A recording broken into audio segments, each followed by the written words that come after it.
What I don't have is river cane, but what I do have is bamboo, and I have access to bamboo. So now this is a little bit, see on my things here, this is a little bit, my tools, that this is a little bit angled. I gotta spend time over the fire, but basically what I wanted to show you real quick was I cut these off with a saw when I harvested it, and took the nipped them off. So now I'm going back and I'm sanding the edges of it on the belt sander. I've done a little bit of research on it, and this is not the best thing for it. I think there's other things that are better for this, but I'm going to try it as my first one with the bamboo. It's easier to start at the bottom than it is to go come in from the top. So from what I've seen, there's some beautiful Atlatls out there, Atlatl sets. Hope I'm saying it right. But I'm going to turn this one into my first ever Atlatl arrow. I got some firework ahead of me, make it out, but I'm prepping it on this belt sander. And I'm just going to, all I'm doing is just taking it and I'm just going around the edges while the sander's running. And then where these areas are right here, I'm just cleaning them up a little bit, just to sand them off just a little bit. So when I get to the fire point, I can heat these joints up and try and bend them a little bit straighter. And hopefully we're going to come out with a good 6-footer that I can put some turkey feathers on the end.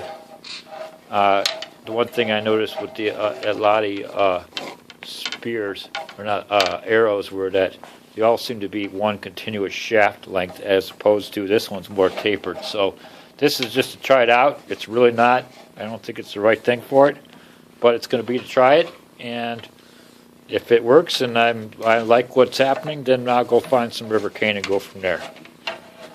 Anyway, just want to show you that little bit before I have a little bit of video there before I start making it up and stop and add a video up. Here you go. Thanks. So what I don't have is a campfire right now. So I got this puppy set on high. It looks kind of fuzzy in there. I don't know if I can get this. No, it won't focus. It's 1250 degrees on high, full blast, Wagner, and I'm going to heat up these joints and attempt to bend them rather than use a fire like they're supposed to. If it doesn't work, then I have to do a fire. So here we go.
So one of the things you want to do is, that I've read, is put a little indentation. So what I did was, you can see that, I cut it off a little longer, left a little bit of room there, and then I just burled it out a little bit, and then the joint provided the point where this is going to be launching point, and the skinny parts in the back and the heavy parts up front. And then I'm going to put these turkey feathers that I harvested from a bird after I ate them, or before I ate them actually. I'm going to put one here and the other one over there. I'll show you how that goes on in a minute. So we have this here. This is going to go right on like so. And I'm going to glue it on. A little bit of rubber cement, even though it's removed, but it'll help it hold up where I want it before I put the final top coating on. So here we got the turkey feather. It's going to go on one side. It's going to go right about there. And I'm going to use rubber cement to start it, and then we're going to finish it with something else. Got a little rubber cement here, and coat it on there, right there. And then I have a little bit of another feather here, which I slightly cut right there. I'm going to put a little bit of, see if I can do this on film, I'm going to put a little bit of glue on there. And when you put on two surfaces, it increases the bond. Even though it's rubber cement, contact cement would be better because it wouldn't come off.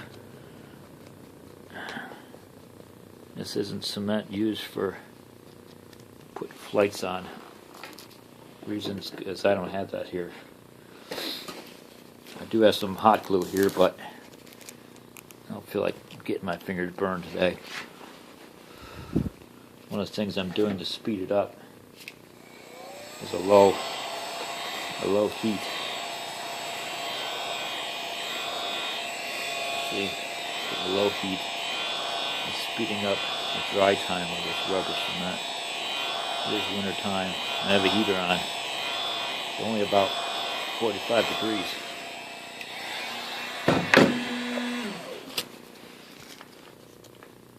Just about right.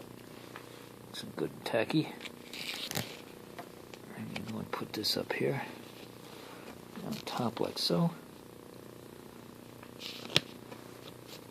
There we go.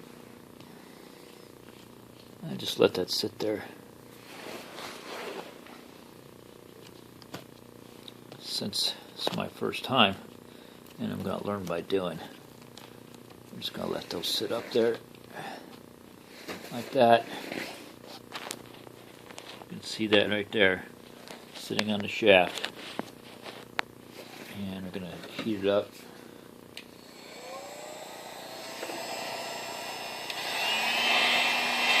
Put on high so it can heat up a little faster. I want it to stick good.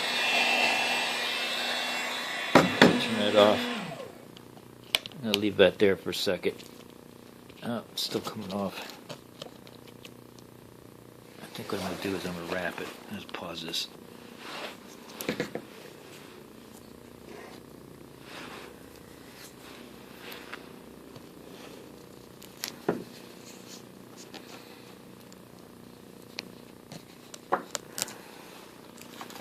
Got a little bit of electrical tape here just going around those edges. I'll pause this. Super glue may be better, but basically I have a flight with turkey feathers on this shaft.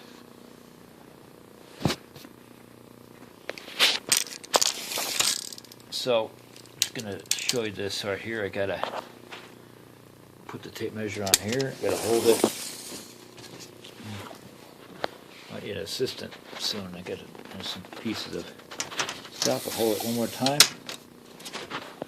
And it measures out to 84 inches. All the ones I saw was 6 foot, but that's good because I'm going to take off the bottom and it'll give me a holder point for my. So what I have here is my Atlatl.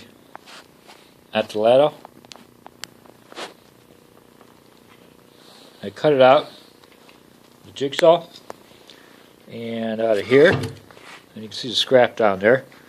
But basically this goes like this, and there's going to be two holes right there. It's grabbed like that, and it's thrown. And maybe it's like this. That's my first one, so going to put a stud up there, and it'll be 2 holes, and it will be hooking just like that. So, show you in a minute.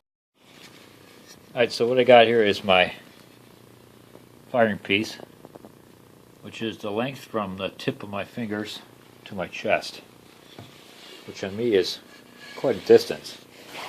In fact, measure this. I'm going to grab my tape measure really quick here and just put that out. For me, that's 30.5 inches. So I put it where I can hold my hand. I like that. And I can hold this in between here. And that's pretty much my, they're supposed to have 2 holes in there, but it didn't seem to work very well for my hand with 2 holes. So I got this. Pretty good. I got a good support. I like that. So what happens is this goes, let me do this on one hand. Use my leg here. So this goes here. I got a peg at 45-degree angle, and there we go. So now it goes in there, and I'm going to grip it with these 2 fingers here, and I'm going to pause it. So here's how I'm going to throw it. Pretty much holding it with 2 hands here.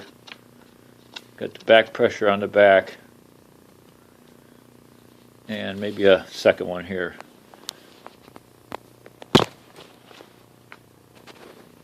So there we go. Got it held now. Something like that. I'm just going to hold it in place, rest it on my pinky and my ring finger, hold it with my middle finger and my thumb, and rest it on my finger. And there it is, ready to rock. All the way down. And the fat end's at the bottom, so it's weighted forward, and I haven't insert a tip or firing tip yet, but I think we're going to try it this way before I go any farther or put any points on. So what I wanted to try was, since I really don't have my tip finished, and I really don't want to put any good stone on the front, since this is just trial, I am going to put this 1/2 inch to 3/8 with a 3/8 nipple on the end, and I think that's about the right weight for a tip.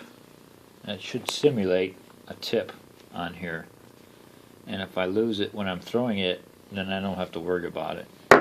So I'm going to screw this on a little bit and then wrap it with some electrical tape and try this out. So it's on there pretty tight. And they're pretty tight, but I'm still going to wrap it anyway. Got a brand new saw today. So what I decided to do was I'm going to fill up this thing with a little bit of cork.